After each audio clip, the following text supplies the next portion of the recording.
बिस्मिल्लाहिर्रहमानिर्रहीम। अस्सलामुअलैकुम। Talk on इस्लाम की एक नई वीडियो में मैं आपको खुशामदीद कहती हूँ। नाज़रीन, आज की वीडियो में हम बात करेंगे कलवंजी के बारे में। हदीस पाक है कि नबी अकरम सल्लल्लाहु अलैहि वसल्लम ने फरमाया कि कलवंजी मौत के अलावा तमाम बीमारियों का इलाज है।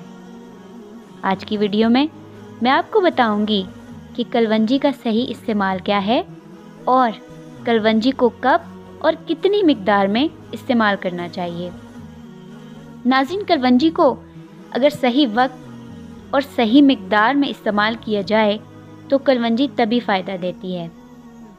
कलवंजी के 5 से 7 दाने दोपहर को खाना खाने से 1 घंटा पहले पानी के साथ इस्तेमाल किए जाएं तो वो बहुत मुफीद होते हैं।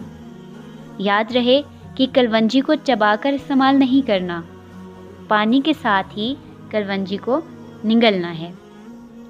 नाज़रीन, कलवंजी को अपने खानों में भी ज़रूर इस्तेमाल करें। ये आपको हर तरह की बीमारियों से इंशाल्लाह महफूज रखेगी। मज़ीद अच्छी वीडियोस के लिए हमारे चैनल को ज़रूर सब्सक्राइब करें। शुक्रिया। अल्लाह हाफ़िज़।